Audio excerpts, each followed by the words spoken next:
question that I've been hearing a lot lately as I've been going around meeting people door to door, visiting churches. Folks say, I've seen your signs, but I didn't know who you were. Stop. Okay. That's a noise. It's just, what is that? Oh, the dryer. Okay. Okay. Yeah. One. Who is Ivy Taylor? That's a question that I've been hearing quite a bit lately as I've been visiting people at their houses of worship. I've been knocking on doors, all in an effort to get to know you better. I found that you all want to know more about me. And so this is my opportunity to share with you who Ivy Taylor is. Let's see, how could I briefly describe myself? I'm a wife, I'm a mom, and I'm a public servant, wanting to serve in a new capacity, but I've been serving over the years, and so let me just tell you a little bit about myself. I started out my life's journey on the East Coast. I was raised in New York. I've lived here in San Antonio for 11 years. I went to college at Yale in New Haven, Connecticut, and went back to New York for a few years before deciding to pursue a degree in city planning because I really wanted to do something that would help people. I had a few jobs in corporate America and did not find them to be satisfying. And so I went back to school to get a degree in city planning because I wanted to help build healthy communities, build vibrant communities, make wonderful places for people and their families to live. After school, actually while I was in graduate school, I came to San Antonio for a summer internship and found it to be a wonderful city. But in addition to that, someone invited me to a church, Greater Corinth Baptist Church, and I sat behind a certain gentleman who ended up proposing to me. And so my husband is the reason that I ultimately settled in San Antonio permanently, and we've made a wonderful life here. As I mentioned, I've been here for 11 years. I've worked for the city of San Antonio and worked for a nonprofit organization. My husband and I have lived in several neighborhoods in San Antonio, but we decided to settle here on San Antonio's east side in the Dignity Hill neighborhood. My husband is a native San Antonian, and he spent all his formative years on San Antonio's east side. And so as a result, we felt very connected to this side of town and wanted to make a contribution towards improving the neighborhoods over here. And we found a dream home in Dignity Hill. And so we're very happy to be a part of this neighborhood and this community. Okay.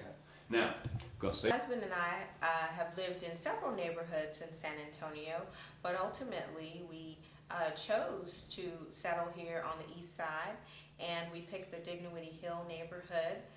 We very much enjoy living here and feel privileged to be a part of this special community that has so many jewels. There's wonderful housing stock here. We're near so many of our cultural resources here. The Carver Cultural Center is within walking distance of our home. We're not far from St. Philip College, many of the historic African American churches, the wonderful cemeteries that are full of history are nearby, and so we're very excited to live here in our dream home in Dignity Hill. Most times candidates don't have an opportunity to share with people on kind of more of a personal level what they find interesting and inspiring and what really motivates them and what they like to pursue as far as lifelong learning. So let me just take a couple of moments to share with you a little bit about. My stomach growled. Can I get a drink of water? 3, 2, 1, go.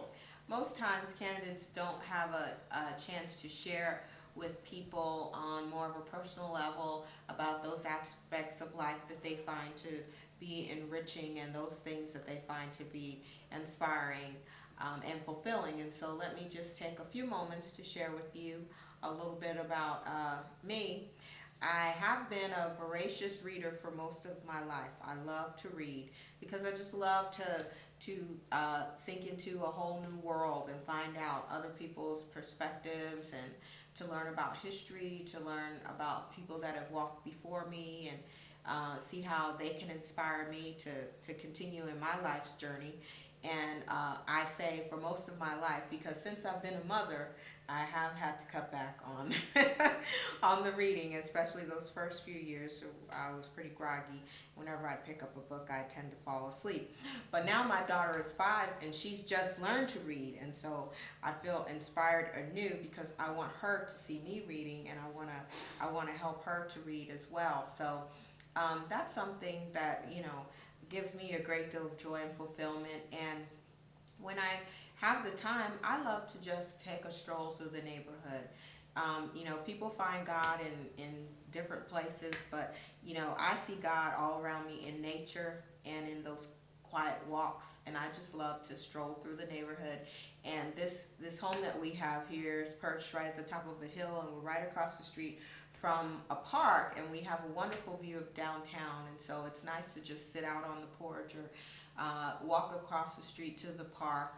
And those are really some of the most special times, and I'm sure that you enjoy moments like that, both alone and with your family. I'm not a painter or a singer. I am, however, a lover of the arts. What God has inspired me to do is to work creatively and collaboratively with people who want to improve our communities and make them stronger and more wonderful places to raise our families. One of the things that I am passionate about is history. And so between that love for history and the love for the arts, I just wanted to share briefly with you this painting that's on the wall here in our living room of our home, and there's an interesting story behind it. My husband's great-grandfather was a painter, and he died in the 80s, and my husband only had one of his paintings to share with our family. But a few years ago, he came to know an older woman who lived in the neighborhood who was interested in selling her home, and he went in and he was talking with her and admiring her antiques, and he admired a painting that she had on the wall. She was about 98 years old, and he asked her where did she get the painting, and she said, I bought it a little while after World War II from a local gentleman who was, he attended Greater Corinth Baptist Church. And my husband said, what was his name? And she said, Hezekiah Davis. And so it turned out, coincidentally, here we find 50 years later, that the painting on this woman's wall had been painted by my husband's great-grandfather. And she was kind enough to share them so that we could share them with our children.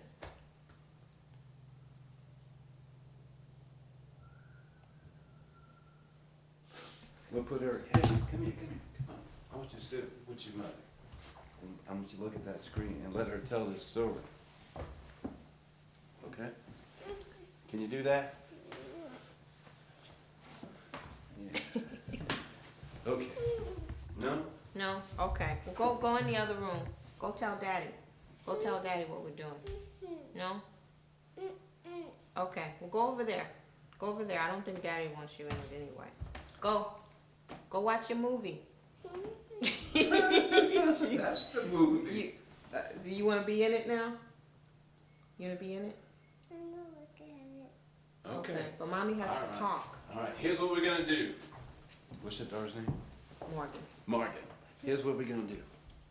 We're gonna let your mommy talk, and you're gonna sit down there and you're gonna watch it from that camera, okay? All right? Okay. You She's sit gonna right tell there. a story. No, she can sit on that. Oh, she can sit on- yeah, okay. yeah. Okay. No, I'm gonna sit right here. Well, but see, if you sit over there, Morgan, they won't, nobody will see you. We Do you won't want to be able on see- it? Don't you wanna be on it? Okay, so what I want you to do is just to look over there. No, you gotta stay with your mommy though. Stay with your mommy and listen to your mommy's story, okay? I'm gonna watch my movie. Okay, go watch your movie. Okay. So we're gonna sit right here. Yeah. Okay.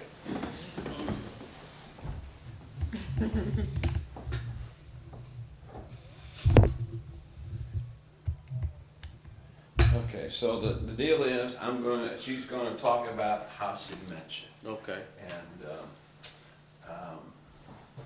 Feel free to interject. and if you feel you wanna say something, say something. So should I be looking into the camera or where? Doesn't matter. Why don't you look into the camera? Okay. And if you're feeling like, yeah, I remember, and you want to look at her and say, yeah, I remember being a Corinth. That's, however, you just feel what you feel. Okay. And the reason why we're doing it this way too is we want people to know her, the person. Right. And the only way I think you do that is things like this, where you never have an opportunity to talk about, you know, things we're going to learn. People are going to know about your great grandfather that they never Right. knew. Right. People are going to know about y'all's relationship or anything else, any other stories. I don't know how much we're going to use of it, but it just gives us a chance to put something in there that helps speak to who y'all are. Okay. Okay. 5, 4, 3. Actually, you know what?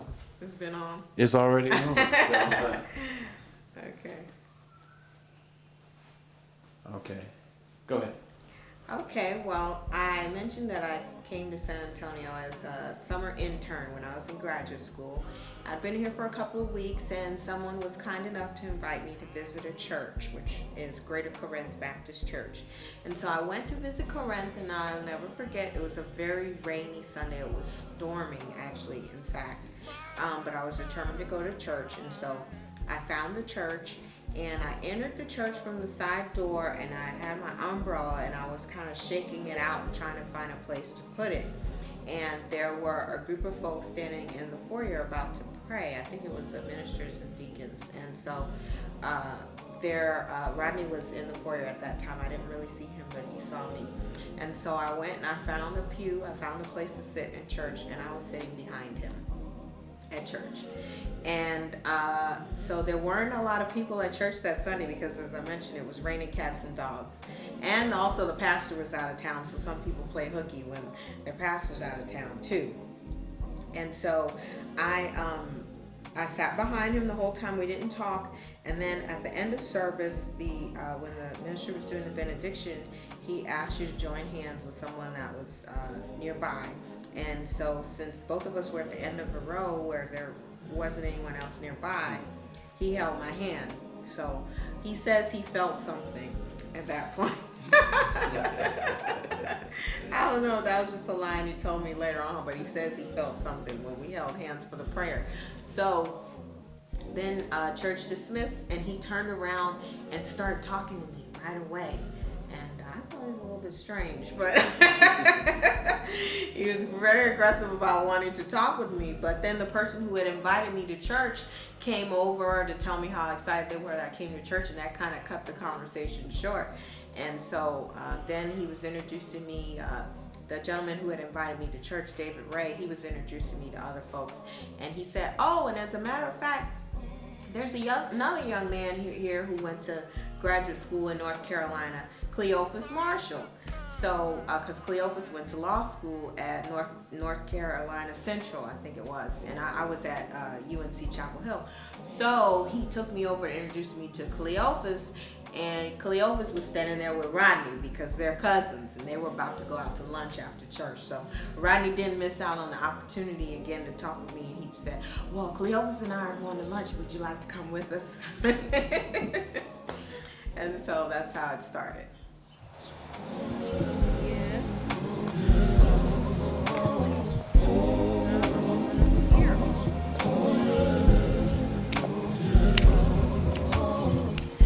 Okay, should I be talking?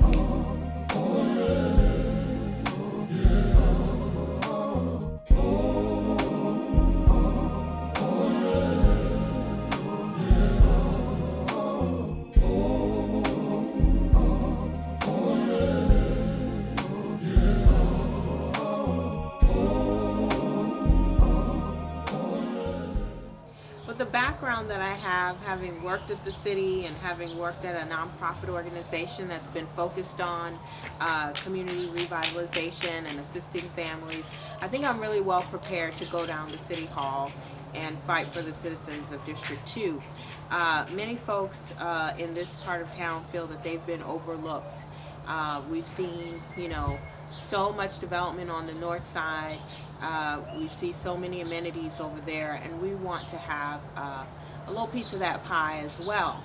We have a lot to start with here. A lot of times folks like to talk about our challenges, but really we have quite a few assets throughout District 2, including our inner city area and our suburban areas as well.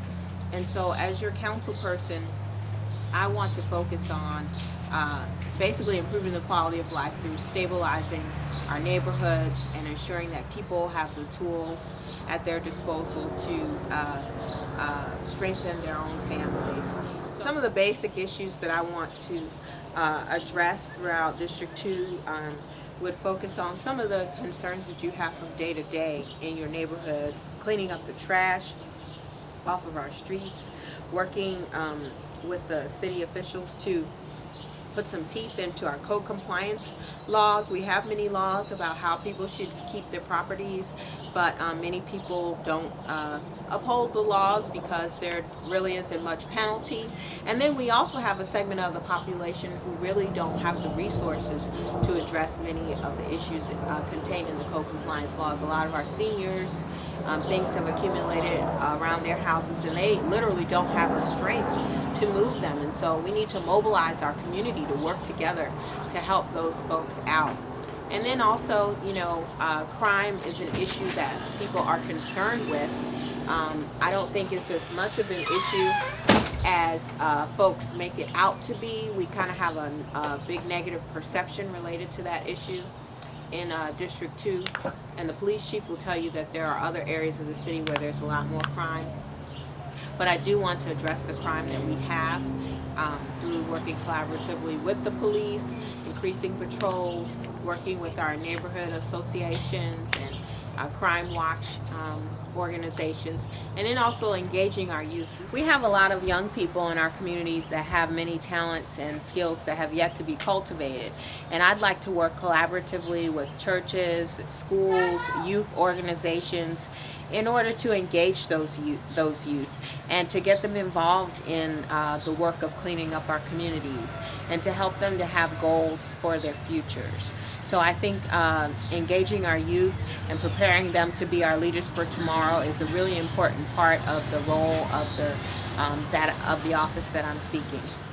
Through the base realignment and closure action that occurred in 2005, the military decided to kind of reorganize Fort Sam Houston, and as a result we're going to have the largest medical training facility really in the world. Anybody that's in the military that is assigned to a medical duty will go through training at Fort Sam Houston, and so we have a tremendous opportunity.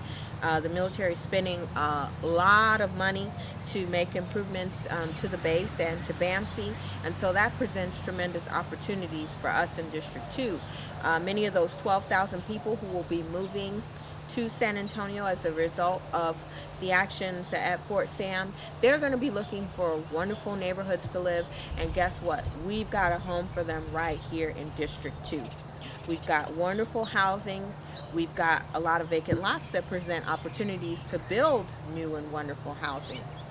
And we want to see that some of the folks who live in our areas also have opportunities to take advantage of some of those jobs, because all the folks who are currently in those jobs won't be relocating.